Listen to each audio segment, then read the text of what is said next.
Hi, my name is Colin Fowler, and welcome to the Epilepsy Channel. Today, I want to talk about more like what it's like having a seizure from my point of view. So, what I experience whenever I'm having an episode. I'm going to talk about two different seizures, the Epsilon seizures and then my grand mal seizures. So, for the Epsilon seizures, it's very weird. Um, you hear in history a lot of like people say, "Oh, I saw this and it was very spiritual and blah blah blah." And I, if they're talking about epilepsy, then I see what they mean. But like things kind of slow down. I could say, um, like words get processed different, and so sometimes like let's say I'm walking down the street having a epsilon seizure, and there's somebody who walks past and they say something, and I'll just walk right past them, and then I'll hear it, it'll process. So it kind of seems like I'm hearing voices, but that sounds weird. um, no, but it's so like things get processed slower. Um, my own processing of what I'm wanting to say obviously gets hindered. Um, my vision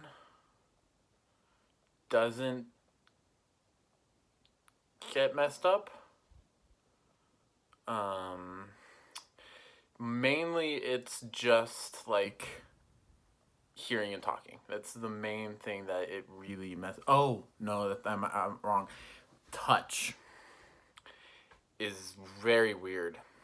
Things have a different feel to them whenever I'm having a seizure. So something like this shirt might be soft, and then when I'm having a seizure, it might feel like silk, or it could feel very itchy. So basically, everything gets heightened in one sense. And so it's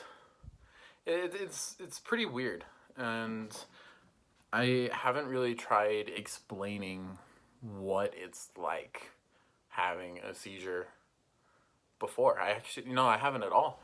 Nobody's ever really asked me, I don't think, what is it like having a seizure? Um, Grand mal seizure, on the other hand, having mid episode, mid seizure, no clue. Um, you are passed out, you're unconscious, barely breathing, almost dead, basically. Um, and um, so what I'm going to talk about is like the before and after for my experience, because other people's experiences are probably different. So in my experience, um, I typically have epsilon seizures, up leading till, and then bad epsilon seizures after that. So um, I'm gonna start it off with a little bit of a story. You've heard it before, but if you've seen my video um, telling my story, so Chicago, um, I was having a I was having a good time in Chicago, but I contracted a some sort of stomach virus bug of some sort from a Christmas party that we went to right before we left. And so I was eating dinner, and then we went back to a hotel and played some games. And I got up and went to the bathroom and just started puking. And after like one or two times, like whatever, That's fine. I just hope it doesn't happen again. And then an hour later, nothing really changed. And so we went down to the ER that was right across the street, actually, from our hotel. And um, I was waiting in the waiting room, and I only had a stomach bug, so I wasn't high on the priority list. They went and um, did all the pre stuff before I would actually get into a room. And I'm pretty sure I was having minor epsilon seizures at this time, because the nurse, he told me, okay, so he was putting in my IV, and he kept on telling me, don't hold your breath, and I was holding my breath. I know not to hold my breath, but I was holding my breath. And I passed out. And so that put me from here all the way up to here. And I was basically right away on the on like the top tier to be put into a room, and freaked my mom out. I'm not completely sure about my dad, but I remember there's a bunch of people out in the hallways because they were intoxicated and they needed to just get flushed. Then I was in a room waiting and waiting and waiting for way too long, and then the doctor finally came, and puking, waiting and puking. um, but finally, I was clear for a little bit. The doctor came and said, "Okay, try this turkey sandwich." So I had a little bit, and um, he got an ultrasound machine, and he was like, "Okay, I want to just check your intestines, see if there's anything wrong. Do you want to see your heart?" So I got to see my heart that day, which was pretty cool. And then I also saw the turkey sandwich again, which was not so cool. So that was another it at least felt like 2 hours waiting in there. So finally got back to hotel room, and I managed to sleep for probably 3 hours, because we had to wake up early the next day to get to the airport. And so I was just gonna sleep the car ride, waiting for the plane, to the plane, and as much as I can, really. But I was having epsilon seizures when I woke up.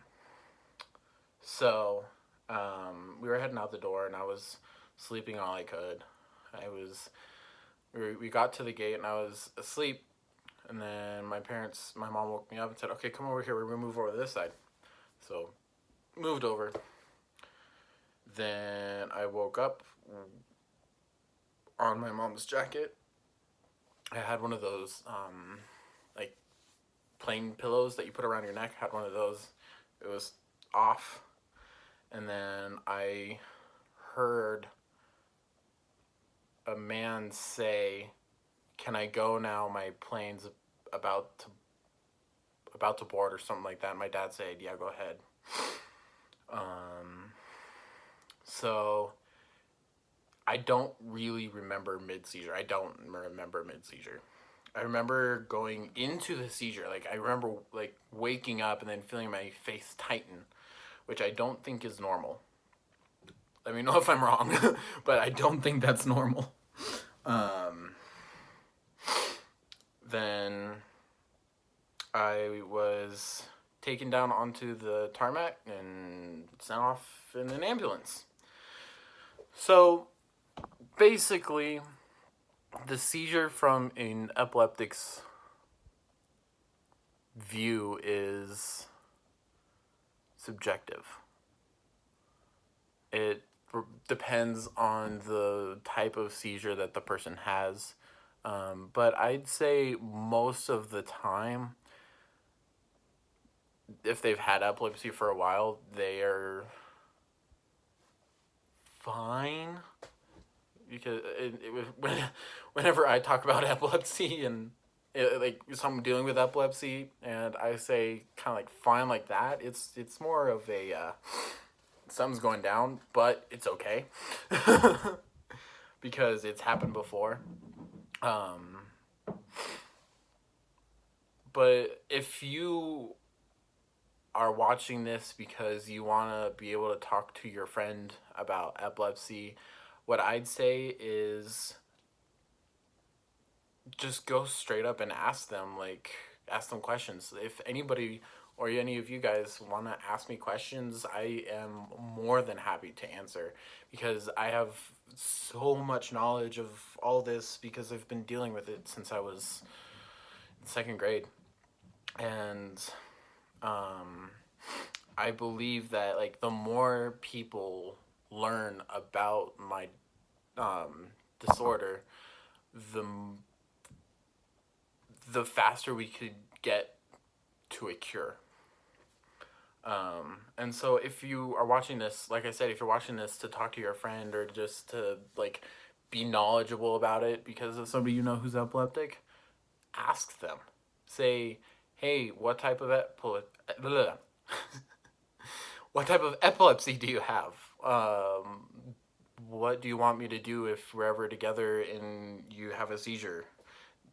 Chances are they will know that and those answers. And if they don't know any answer to a question, then I mean that's fine. Most of the time, any question that you'll have, they will have an answer to if you're genuinely curious. And if you're not, then no need to ask.